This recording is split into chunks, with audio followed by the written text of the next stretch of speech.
तो आज के इस चर्चा में आपका स्वागत है। हमारे पास एक कहानी है, बहुत छोटी सी है, शायद कुछ ही पन्नों की, लेकिन इसे पढ़ने के बाद जो एक बेचैनी होती है ना, वो जल्दी जाती नहीं। कहानी का नाम है रात 3:17 बजे और ये हमें टेक्स्ट चिपकाया गया नाम के एक दस्तावेज से मिली है। इसकी दुनिया बहुत जानी पहचानी सी लगती है। मतलब एक गांव है, एक शापित कुआं है और एक चेतावनी, जिसे हमेशा की तरह कोई गंभीरता से नहीं लेता। बिल्कुल, ये सारे मसाले तो किसी भी अच्छी डरावनी कहानी में मिल जाएंगे। हाँ, लेकिन इसमें एक चीज मेरे ख्याल से अलग है। इस कहानी में असली भूत शायद वो औरत नहीं है जो कुएं से निकलती है। अच्छा? असली डर इस कहानी के बिल्कुल बीच में छुपे एक विचार से आता है, और वो विचार है, क्या होगा अगर कहानी सुनाने वाला खुद ही कहानी बन जाए। बहुत दिलचस्प सवाल है। आज हम इसी गुत्थी को सुलझाने की कोशिश करेंगे। हाँ, क्योंकि ये कहानी सिर्फ डराती नहीं है, ये हमसे एक सवाल पूछती है कि जब हम किसी कहानी को पकड़ने की कोशिश करते हैं तो कहीं वो कहानी हमें तो नहीं पकड़ लेती। चलिए इसी की परतों को खोलते हैं। तो कहानी शुरू होती है एक बहुत ही आम सी चेतावनी से, शाम के बाद उस कुएं की तरफ मत जाना।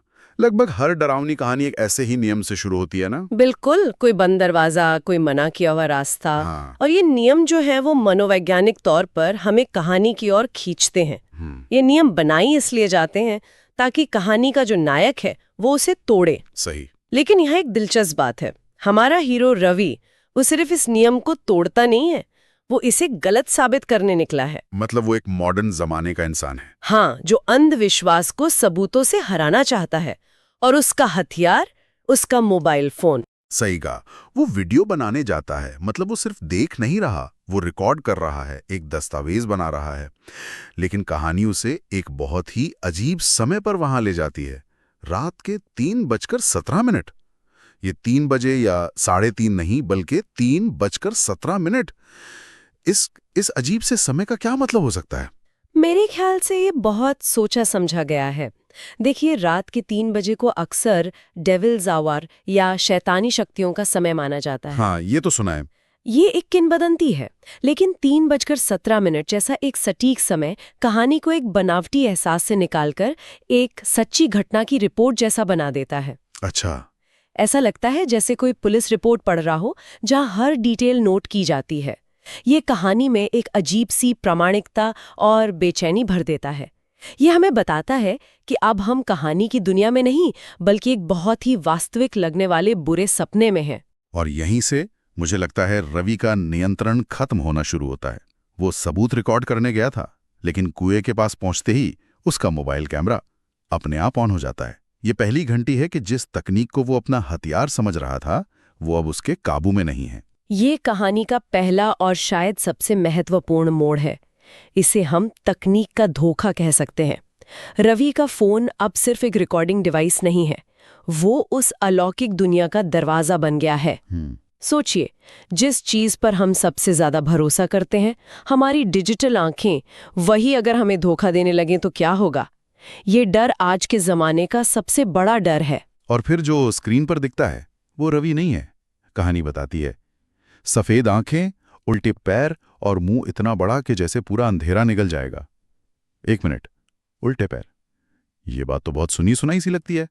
ये तो हमारी अपनी लोक कथाओं का हिस्सा है। और यही इस कहानी की खूबी है। लेखक ने हमारे बचपन के डर को, जिसे हमने अपनी दादी नानी की कहानियों में सुना था, उसे उठा के एक सेल्फी कैमरा की स्क्रीन पर रख दिया है। वाह! ये कोई हॉलीवुड का ज़ॉम्बी नहीं है, ये हमारा अपना देसी भूत है, जिसे एक मॉडर्न अवतार मिल गया है।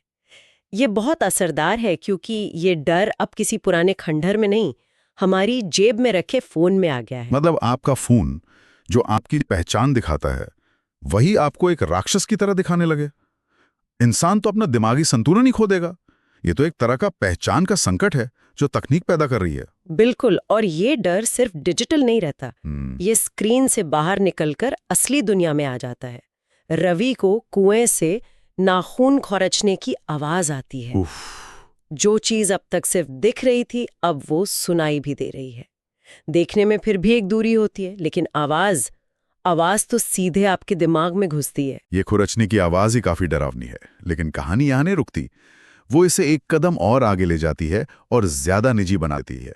कोई धीमी आवाज में उसका नाम पुकारता है, रवि। मेरे लिए शायद ये कहानी का सबसे खौफनाक पल है।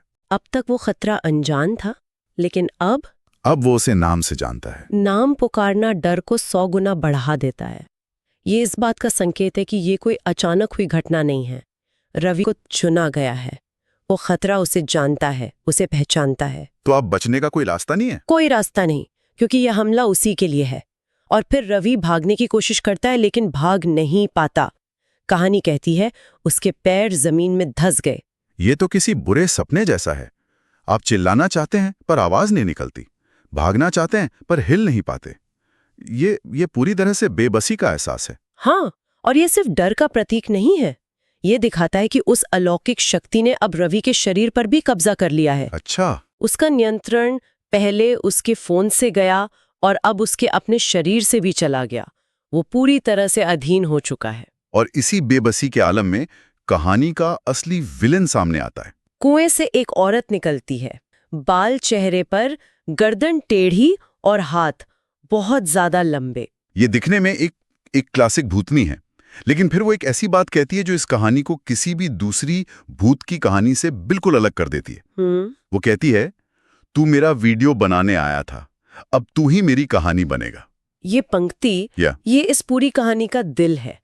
ये सुनकर रोंगटे खड़े हो जाते हैं। इसका मतलब सिर्फ ये नहीं है कि वो रवि को मार डालेगी, ये उससे कहीं ज्यादा भयानक है। एक मिनट, तो आप ये कह रही हैं कि वो सिर्फ मरा नहीं, बल्कि वो उस किंवदंती का हिस्सा बन गया है जिसे वो गलत साबित करने गया था। ये तो बहुत ही घुमावदार है। बिल्कुल, वो एक बाहरी व्यक्ति था जो कहानी को रिकॉर्ड करने, उसे कैद करने आया था। लेकिन उस औरत ने उसे बताया कि तुम कहानी को कैद नहीं कर सकते, कहानी तुम्हें कैद कर लेगी। तुम अब दर्शक नहीं हो, तुम खुद एक किरदार बन गए हो। वाह! जिस अंधविश्वास को वो सबूत मिटाकर खत्म करना चाहता था, अब वो खुद उस अंधविश्वास का सबसे बड़ा सबूत बन गया। वाह! वह कहानी को पकड़ने आया था, लेकिन कहानी ने उसे ही पकड़ लिया।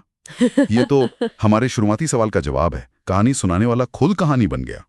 ये एक तरह का काव्यात्मक न्याय है, लेकिन बहुत ही डरावना। हाँ, ये एक चेतावनी है कि कुछ कहानियों को सिर्फ सुना जाना चाहिए, उनकी पड़ताल नहीं करनी चाहिए।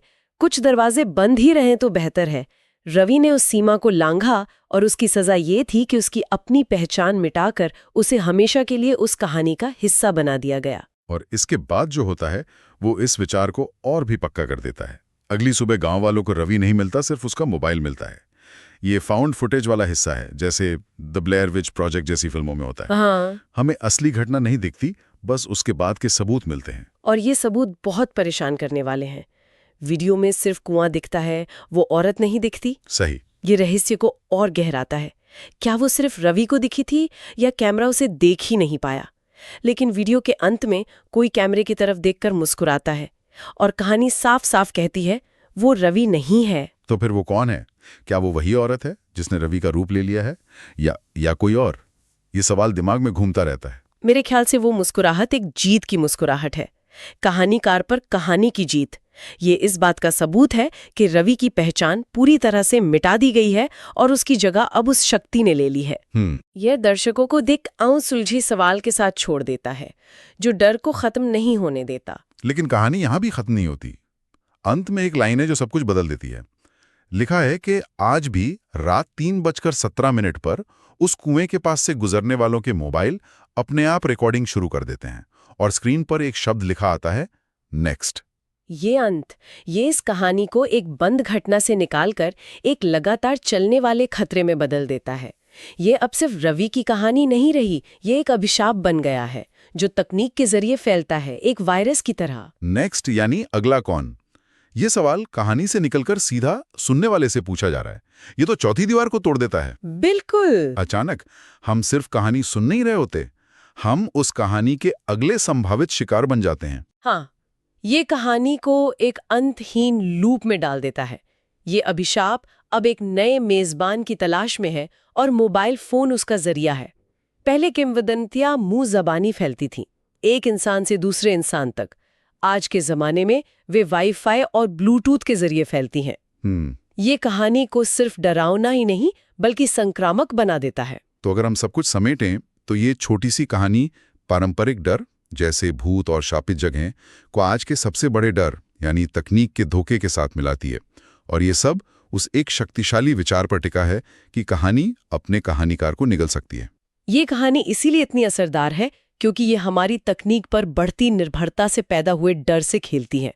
हम अपने फोन पर भरोसा करते हैं कि वो हमें दुनिया की सच्ची तस्वीर दिखाएगा, लेकिन क्या होगा अगर हमारा सबसे भरोसेमंद साथी ही हमारे खिलाफ हो जाए? सही। क्या होगा अगर वो हमें वो सच्चाई दिखाने लगे जिसे देखने के लिए हम तैयार नहीं हैं? और अंत में ये हमें एक बहुत ही प्रासंगिक सवाल के साथ छोड़ जाती है। कहानी नेक्स्ट पर खत्म होती है।